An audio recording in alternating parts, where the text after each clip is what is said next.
Hey there, everyone. Happy Thursday, February 13th, and welcome to Chart This with Dave Keller. I am your host, Dave Keller, coming to you from a kind of overcast and somewhat warmer Redmond, Washington, although still plenty of snow on the ground here for the foreseeable future. We'll see if the rain comes as expected over the next week or so.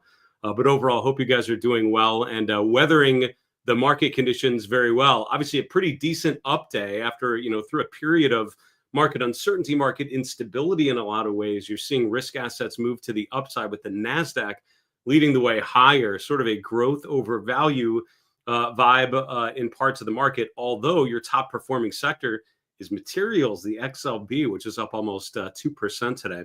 We're going to look at the overall market conditions, look at some of the sentiment data that came out here on Wednesday and Thursday. Actually a lot less bullish than the week prior, to summarize. We'll also talk about some of the stocks, particularly on the move, and you'll find some names that are starting to bounce off of double bottom types of patterns. I'll show you yet another example of a bearish momentum divergence, of which I feel like I've seen plenty of here, over the last 3 to 4 weeks, and talk a lot about some of the particular opportunities where stocks are emerging in a position of strength despite some of the broader market conditions. With that in mind, let's get to our market recap and focus on how things played out today. The S&P 500 closing just above 6115. That's up 1% from yesterday. The NASDAQ Composite, even better, almost got to 20,000 on the NASDAQ Composite. That's up about 1.5%. Mid caps, small caps having a good update as well. And the S&P 600 small cap index, similar to the NASDAQ Composite, up about 1.5%.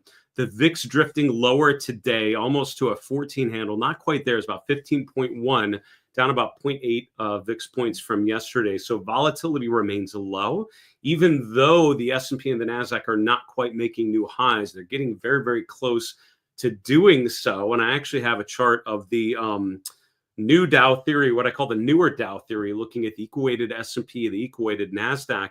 It's starting to show what could be a very clear divergence at the moment, or what we call a bearish non-confirmation, but we digress. We'll show that when we get to the chart review portion of the show. Looking at the fixed income markets, you can see bonds moving higher today. The TLT was up about 1.5%. That's coming after the PPI number that came out this morning. We had CPI yesterday. The market sort of chopped around, came off a bit after that. Today, the PPI came in essentially in line, and as a result, the market's moving higher. And by the way, I had a really fun conversation with Ben Emmons earlier today for the Market Misbehavior podcast. He's the founder of Fed Watch Advisors, has a great experience tracking Fed policy decisions. And I was able to ask him all sorts of questions about Fed rate cuts, potential Fed rate hikes, general measures of inflation, CPI, PPI, PCE, how they all differ, how they're related, how to think about them. If you've always tried to learn more about the Fed and been unable to get your head around what their role is and what it looks like here in early 2025, I hope my conversation with Ben Emmons is going to clear up some of that. We'll hope to get that episode out to you probably first thing tomorrow morning, so keep an eye open on our YouTube channel for that latest episode of the Market Misbehavior podcast.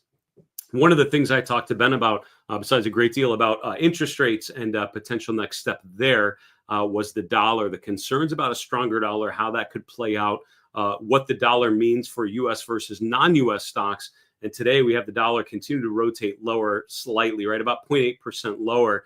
That relative performance of U.S. versus non-U.S. so far in 2025, very much favoring non-U.S. stocks. And I grabbed actually one of the global equity ETFs from iShares, making a new 52-week high today. Developed Europe is one of the areas we'll talk about there. So dollar coming off a bit is certainly helping some of those non-U.S. markets outperform in a way that we haven't seen in quite some time. Looking at the commodity space, continue to see strength in commodities. Gold had actually rallied a little bit, although commodities as a whole came off yesterday and recovered. Gold and silver prices both to the upside. Copper prices higher, and all 8 of the commodity ETFs tracked here on the stock charts platform in the green today. I mentioned materials, your top performing sector today. Looking at the cryptocurrency space, Bitcoin currently trading just below 96,500. That's down about 1.5% from yesterday. Ether prices around 2670. That's down about 2.5%. Bitcoin over the last 24 hours did get up to 98,000, getting near that 100,000 threshold. Came off a bit to test a low around just above 95,000, and currently during the equity trading session starting to regain its mojo and trend a bit higher. Looking at the 11 S&P sectors, we can see pretty decent day sector-wise. All 11 of the S&P sectors finished in the green, but it was in degrees of strength, right? The materials sector, XLB, top performer yet again. We've highlighted some of the steel names, other areas, other groups within materials that have done well. We've tried to randomly pick some different stocks here over the last week, but the XLB at the top of the list, up about 1.7%. The XLY, consumer discretionary, and technology, the XLK, were number 2, number 3, both up about 1.5% today. On the downside, again, all 11 were up, but a couple of them not up much from yesterday. Industrials, utilities, healthcare, all up slightly from Wednesday's close, and they're at the bottom of your leaderboard. Couple other observations here on the dashboard before we open the market carpet and talk a little bit about heat map visualizations. In terms of breadth conditions, you can see advancers over decliners in all the major U.S. equity indexes. With the S&P, it was almost 80% up to 20% down, so very much favoring the advancers. The NASDAQ composite, the least bullish, but still quite constructive with 2 out of every 3 NASDAQ composite stocks up today. So you're certainly seeing a nice resurgence. Again, the reaction to inflation data earlier today, certainly, a nice risk on day for equities. Breadth conditions, which overall have been quite questionable, I would say at best recently, getting a nice break from the pullback here with breadth conditions kind of positive today. Despite the upward trend, I just want to highlight on the market trend model that we run on the S&P 500, which is the main model, remains bullish on all time frames. I formally update that model every Friday after the close. So this weekend, I will share with my Market Misbehavior Premium members any change formally to the model. But as of today, you're seeing that some of the models actually going bearish on the short term. The small cap Russell 2000 index, which is where I run my small cap version of the market trend model. If today would be the end of the week, it's actually bearish on the short term and the medium term. This has been a little noisy here over the last couple months. We've seen a number of times where the short term model has turned negative, but it's never really held, right? It's been for a short period of time and then it goes back positive. If we get another strong up day Friday for stocks, I would not be surprised if these turn back positive, but we'll keep you updated as there would be any change. Again, the main market trend model for me, covering the S&P on 3 different timeframes, remains bullish across the board. Great reminder as we talk about conditions with breadth, as we talk about stocks that are pulling back from previous highs. Overall, the long-term trends remaining quite strong, and I don't think that's questionable just yet.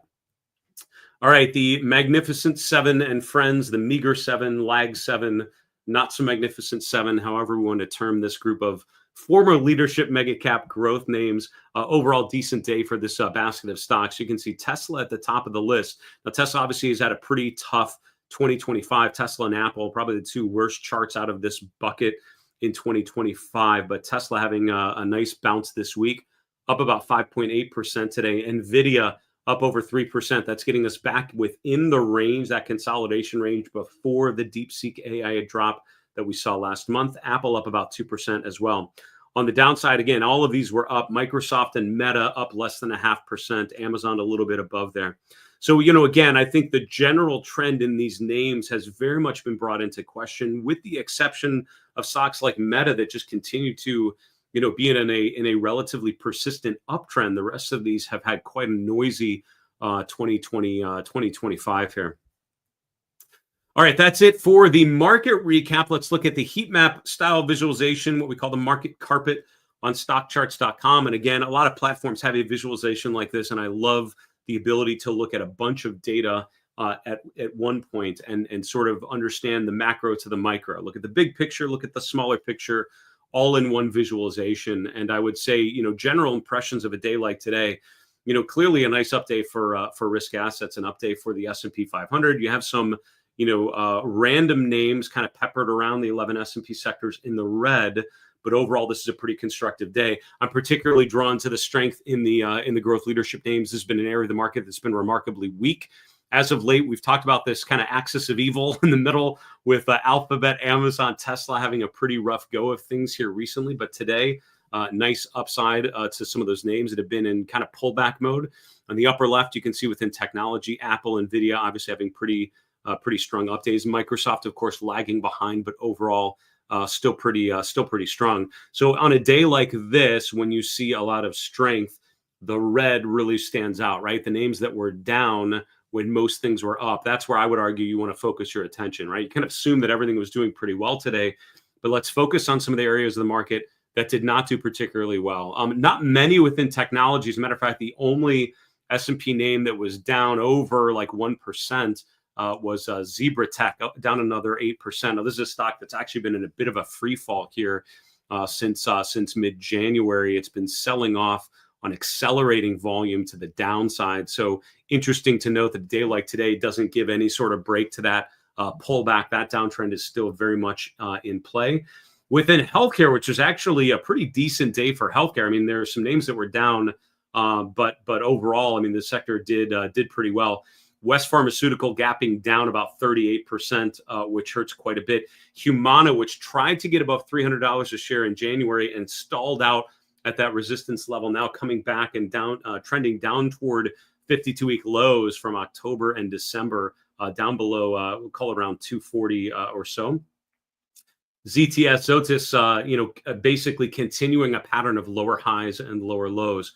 Charts like this, like ZTS, like Humana, I mean, it's a great reminder, and this is why I often talk about waiting for stocks to not just trade to resistance, but through resistance, right?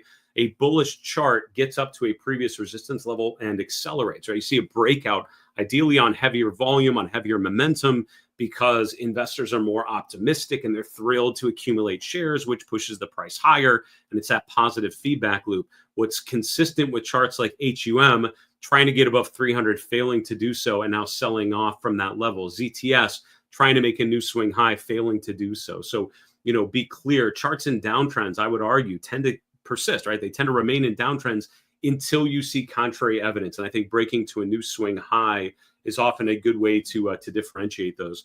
Alta, kind of a disappointing 2025 so far, going into the holidays, end of December, pushing up to 450, which felt like it was maybe regaining upside momentum to retest those highs from earlier in 2024. 2025 has just been a pretty disastrous start to the year for Ulta Beauty, certainly an area of weakness within consumer discretionary.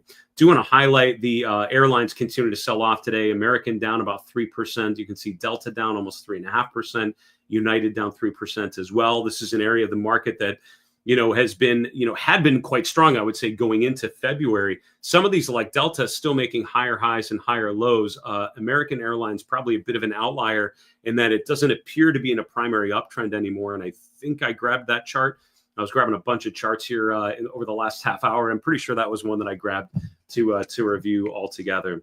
Finally, I would point out, keep an eye on these defensive sectors. Again, one of the biggest warning signs today, obviously a pretty good day for equities as a whole. But if you're concerned about, the markets pulling back, one of the areas to look would be a resurgence in relative strength of those defensive sectors. Consumer staples, real estate, utilities are the ones that I would be focused on. Healthcare is in that group of sectors as well. You're really not seeing it. You're seeing some limited areas like Welltower in the REIT space doing quite well, but overall the relative strength has not been particularly impressive just yet. Look for that relative strength to improve as a potential danger sign for stocks.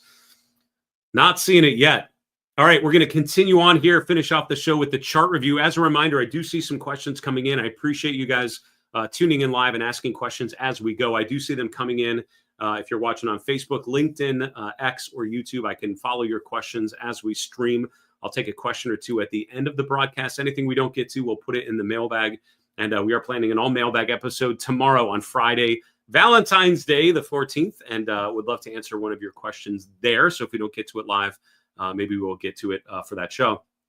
I also want to let you know, by the way, I will be at the Money Show in Las Vegas next week. If you have not signed up, if you're in the area or if you can get to Vegas, I found in the North America sort of region, pretty easy to get to Vegas. It's hard to find a place where you can't get an easy flight to Vegas these days, but I hope you'll consider it.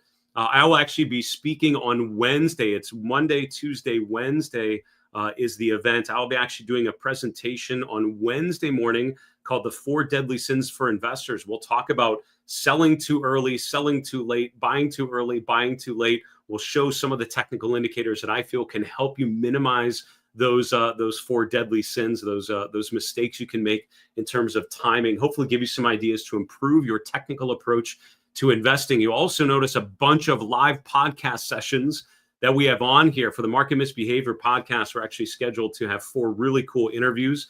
Keith Fitzgerald, founder of the Fitzgerald Group, Jordan Kimmel, who's the founder of Magnet Investing Insights, Lindsay Bell, who's the chief strategist at 248 Ventures and former at Ally Bank, and then Christina Cooper, who's the chief global market strategist at Invesco. It's going to be a lot of fun. Those podcasts will be in an exhibition area where you actually can listen to the conversations live. And I hope you'll attend. If you are going to attend the Money Show, you can sign up. If you haven't signed up already, just go to marketmisbehavior.com/moneyshow. And if you do attend the event, please make sure you say hello. Say hello before or after one of those podcast interviews. Attend my session on Wednesday if you can. And always happy to meet people at a conference like this. So if you do watch the show and you appreciate what we do, I hope you'll say hello and enjoy the conference. Should be a lot of fun. It's a great location at the Paris, Las Vegas, and I hope to see some of you there. All right, let's finish off looking at the market conditions here as displayed through the technical analysis language using charts. The S&P breaking above 6,100, and I probably didn't make as big of a deal as I should have earlier when we were talking about the market recap. I talked about the S&P closing up and closing above 6,100. That's that big, thick green line we've had on our chart for quite some time. We've talked about the markets in a consolidation phase. We've talked about charts like the S&P 500 trapped in a sideways equilibrium range. And in the case of the S&P with 5850 on the lower end, 6,100 on the upper end today, we are closing above that level. Now, before you get too excited and think we're all bulled up, I will point out the fact that we have even closed above that level before in 2025, and it did not hold. And I would say anytime you have an important resistance level like this, once you identify the level, the question is, do we close through it, which we did? And now the question is, do we have follow through, which means on Friday's session, do you see a little bit of a further upside? Tom DeMarco, I believe, is going to be at the Money Show. I made a note to circle back with him and see if we can connect. He was one of my mentors early in my career that reinforced the value of follow through days or some sort of additional move in that breakout direction as a way of validating a breakout is a good one. So I would say the fact that we closed above 6,100 is pretty good. I mean, that's not bad. The question tomorrow is, do we get that upside follow through? Or do we get a whipsaw and pull back below? If we do get upside follow through, I would say that going into next week, that is a pretty bullish chart for the S&P 500. And while I can tell you plenty of things that are not particularly constructive here, like breadth and bearish divergences and all the things we've been highlighting on the show, the most important or the most bullish thing the market can do is go up. As Paul Montgomery, who wrote a market letter for over 50 years before he passed away, love to mention. So S&P going to new highs. That's pretty bullish. So we'll see if we get that follow-through day tomorrow. That's something I'll be looking for. I would encourage you to do the same. Traditional Dow theory, I often get asked about, and I'm happy to talk about it. I would argue that the Dow Industrials and the Dow Transports, I would say in 2025, probably not the most meaningful 2 indexes I could come up with. I'll show you the more updated version that I like to follow in 2025, but I often get asked about the Dow Industrials and the Dow Transports. I don't mind that. For the record, the Dow Industrial is not quite making a new high, while the S&P is today on a closing basis, getting above 6,100. The Dow Industrials still waiting to get above that early December peak around 45,000. Now, it's worth noting transports are way below those levels. Airlines are part of this. They're not particularly good. And the Dow Transports has a bunch of other names that are kind of in that bucket. So clear divergence right now with the industrials and the transports. I would say, though, what Charles Dow was trying to do, early 20th century was basically look at the agreement between 2 pillars of the economy, the producers of goods and the distributors of goods. And I would say maybe a more modernized version of what Charles Dow was really trying to do would be looking at an equal-weighted S&P 500 and an equal-weighted NASDAQ 100. The reason why we don't use the cap-weighted versions is because they're too similar because of the overweight that you have with the mega cap growth stock. So if those are doing well, both of these, the cap weighted versions tend to look very, very similar. The equal weighted version kind of minimizes the overweight of the mega cap stocks, and as a result is a better measure, I would say, of all the names within those buckets and whether they're working or not. You can see that the equal weighted NASDAQ 100 made a new all-time high today at the close, pushing above the early December high. But you may also note in the top panel that the equal weighted S&P 500 is not doing that yet. What's potentially setting up here is what we call a bearish non-confirmation. The last time we had that was in early September, right around Labor Day, where the equal weighted S&P made a new high and the equal weighted NASDAQ was sloping higher. We highlighted it on the show. We showed this chart representing, actually, that was before we had chart this. I was going to say this was before I think we launched this new show, but I certainly remember talking about this with my Market Misbehavior Premium members, focusing on this divergence. And when you have that divergence, what's called a non-confirmation, the way that that divergence is negated is both of them then progress on to make new highs, which meant in early October, they'd actually, erased that divergence and had been strong enough to negate its bearish reading. I would say right now, we kind of have the opposite, where the NASDAQ 100 equal weighted version is making a new high, the equal weighted S&P not doing that yet.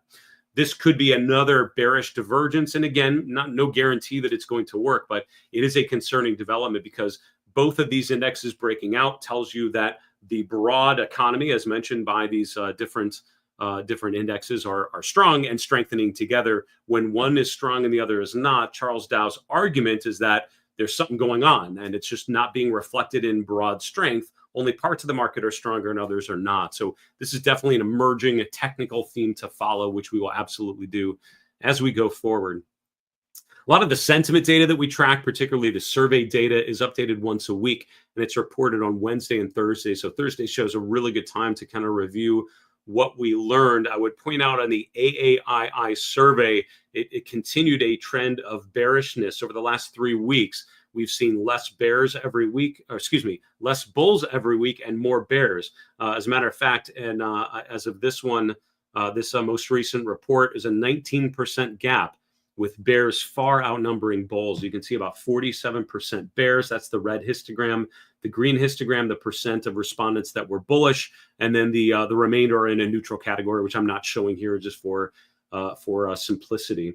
So we can see that the bullishness has actually been trending down over the last couple of weeks as the S&P has kind of been sideways here, and all of a sudden we have the biggest spread and the most bears that we've seen since the end of October. Now it's worth noting that actually happened after we're in a pretty decent pullback, right? That was and that was of 2023, by the way, not 2024. So you have to go back to August, September, October of 23, where the market was trending lower for quite some time. The bullishness was declining for months. The bearishness was increasing for months, and finally got to the extreme readings that we are experiencing also today. So it's a little different in the fact that the market's actually remained relatively strong while the bullishness has rotated. But often at the end of a bullish phase, you will get these sort of rotations where the market's still kind of drifting higher, but the sentiment really starts to dry up. I think late 2021 is a good example of how that has tended to happen, where the sentiment was actually getting a lot less bullish even as we were making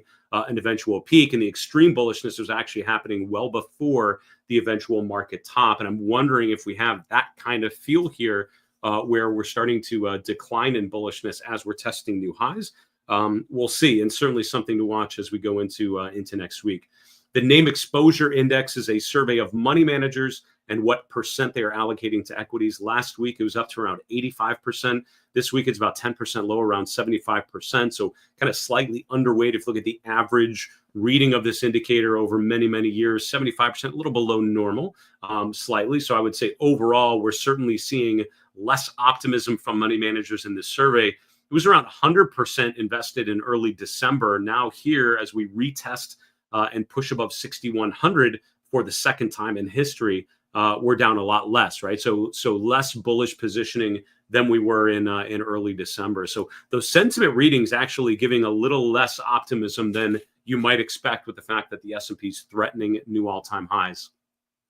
I mentioned my interview with Ben Emmons. Again, I hope to get that out on our podcast probably tomorrow morning, but a really fun conversation. Smart guy, really knows the Fed and knows economics, and it was really fun to be able to ask him some focused questions on economic data and inflation, Trump tariffs and everything, one of the things we focused on was the interest rate environment. Obviously, we're talking a lot about the Fed and Fed policy, impact on the longer end of the curve, which is essentially what we're looking at here, really the midpoint, kind of the 10-year point.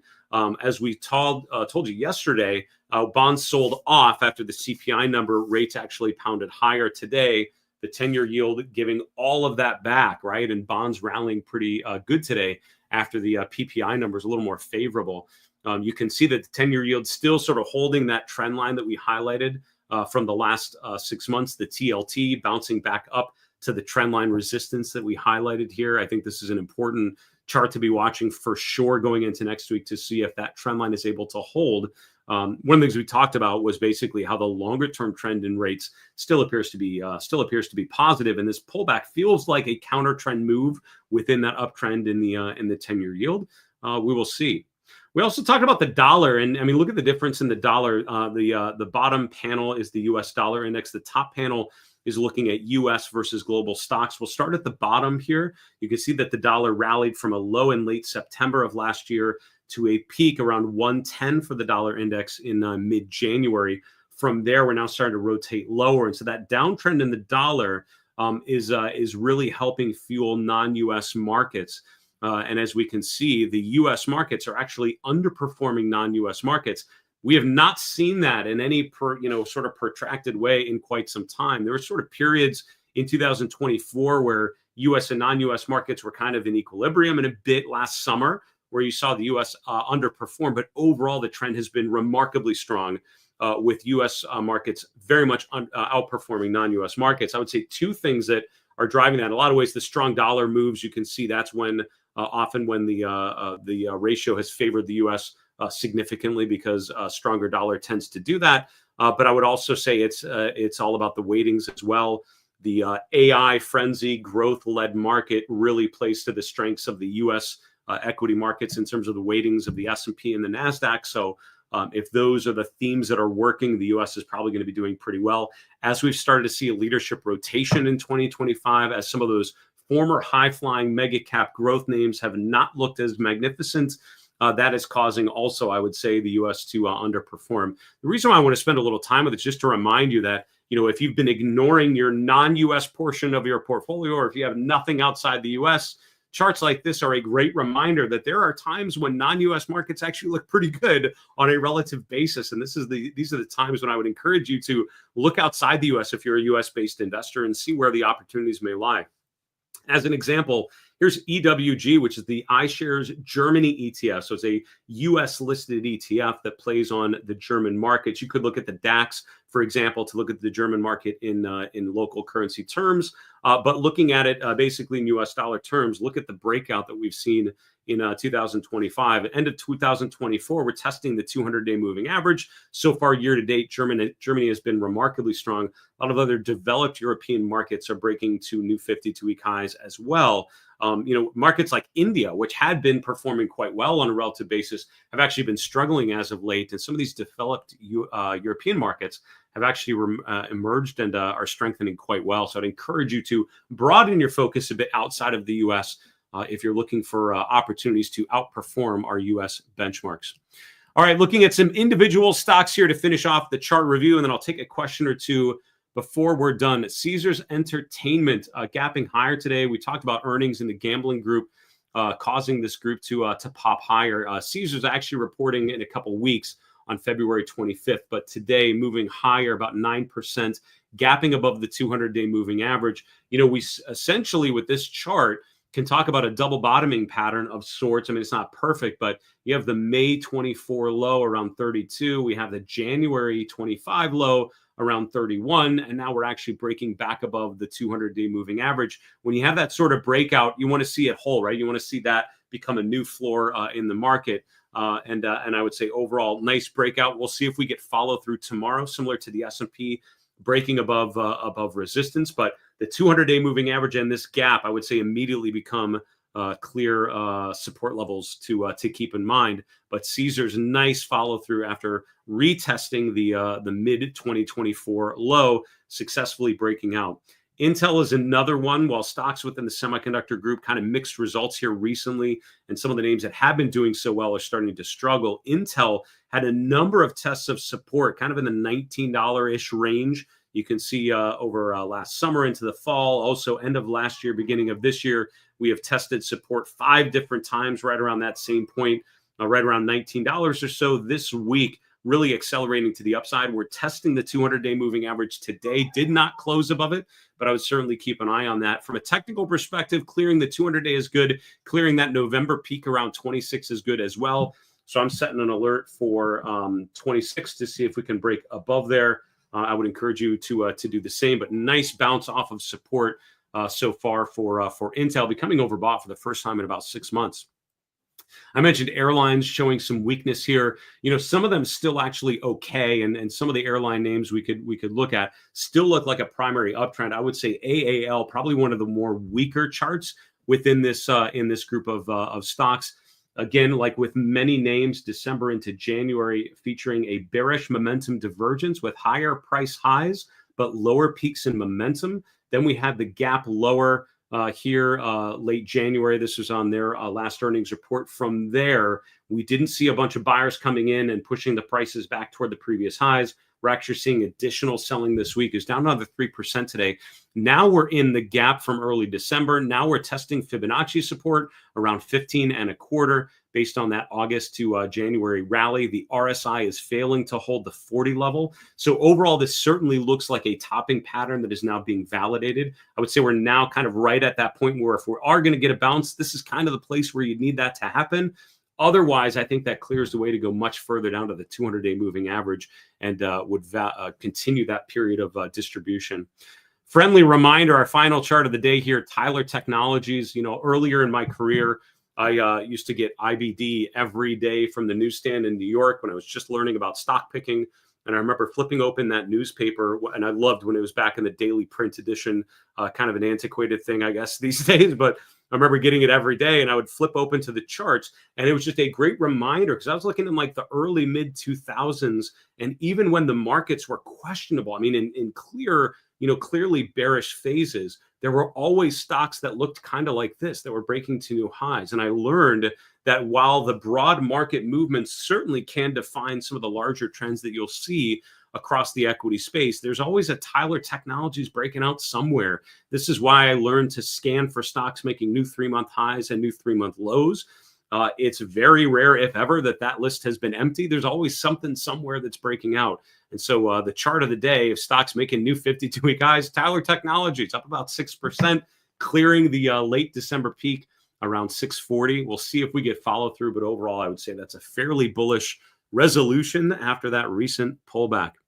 All right, thanks so much for the questions. I see some of the questions on here. Druval, I believe, thanks for watching on YouTube. You said, David, I see the pattern of Verizon today closed above the 200-day moving average on the daily chart with an inverse head and shoulders pattern. Thanks for asking about it. Let's take a look here. VZ. So, oh, yeah, so interesting. Okay, so you were saying the close above the 200-day moving average, 100% inverse head and shoulders pattern. Ooh, I don't know about that one. So first thing I would say is let's look when it's a higher yielding name like this, and I'm looking at price patterns. I always look at the unadjusted data. That is kind of a stock charts thing. Depending on what charting platform you use, the convention is actually pretty mixed. Every charting platform kind of has their own way of doing this. It's one of those annoying things. There are certain things about charts that are not consistent. And the only reason is because there's no like universal body, an industry association that defines how we should chart breadth indicators or how we should adjust data. It's kind of up to each charting platform to figure out how they want to do it. And the people that work with them that kind of change their mind. And I would say with stock charts, the default is using adjusted data, which means every time a company pays a dividend, the price gaps lower. Adjusted data means you adjust all the historical price action to reflect the new price level. It's called adjusting for dividends. And there's an argument for that because what it does is it basically eliminates these kind of weird gaps on the chart, gives you a much more consistent view of investor behavior. And your indicators then are not based on gaps because of dividends. It's based purely on buying and selling, fearing and greed. But if you really want to see where a stock closed at a certain date in history, you need to unadjust for those dividends. So you're actually looking at where the price was. So on stock charts, you put an underscore before the ticker or below the chart. And on ACP, you'll find a button like this, adjust for dividends. Just make sure that's taken off. Some charting platforms actually default to unadjusted data. So I would take a look, whichever charting platform you use. Somewhere on a help page, they'll tell you what they do. It's not as obvious as you probably want it to be, but it's somewhere. Someone knows. So I have now unadjusted the data just to review what you're talking about. I'm guessing what you're talking about with your question would be this sort of pattern here, this inverse head and shoulders pattern. I get what you're talking about. I don't blame you for thinking that's an appropriate pattern. I don't think I could disagree with that. This is basically, I'm crudely drawing a trend line for time, but what you're basically saying is you have a low surrounded by higher lows. We've now broken the neckline today. It looks like by my trend line, we're just slightly closing above there. Would 100% agree. When you have this kind of, regardless of whether or not you want to label this an inverse head and shoulders, we've definitely made a higher low. We've definitely broken above the late January swing high. So we're making higher highs and higher lows. That's bullish. The only thing I would say is from a technical perspective, the 200-day moving average is kind of right above where we're at. I would love to see us follow through and get above there. And if that would happen, I think that would be pretty encouraging. So from a price basis, not a bad setup. The RSI pushing higher, so we're pushing above 60. That's bullish, right? So this is an example of where the RSI is remaining kind of in the bearish range, but here we're actually seeing it's pushing above. The relative strength, not that impressive just yet because a lot of things are kind of rallying here in the last week or two. However, I would say overall, it's a pretty good setup. So I don't blame you for kind of taking a shot at this stock already. I would probably be a little more conservative and look for a valid break above the 200-day moving average. But I think that's a nice resolution after selling off and getting down below $38, pushing above 41 this week. Pretty interesting. So agree. I think that's a decent bottoming pattern. Again, I'm looking at the 200-day to see if it can follow through. But I would say so far, I think that's a strong and improving technical configuration for some of those reasons. Great chart. Thanks for asking about that one. And I hadn't seen that yet. So thank you for that. Titus Ryder, as always, thanks for watching, my friend. You asked, is there much faith placed in the markets floating up before a 3-day weekend? So that is in the back of my mind as I made a comment earlier about, all right, we'll see if we get a follow through day tomorrow. Tomorrow is the last trading day before we have a long holiday weekend.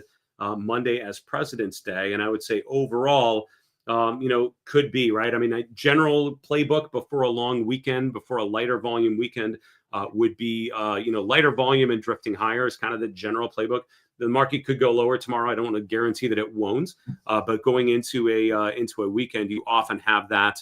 That sort of general move. So the default, I think, base case for tomorrow is probably lighter volume than average, probably drifting a little bit higher. We've had a ton of economic data yesterday and today, not a ton, but meaningful ones with inflation data, which we won't have tomorrow. So wouldn't be surprised if it's sort of a nice drift higher kind of day. If we see anything different, that would be kind of a key message to pay attention to for sure.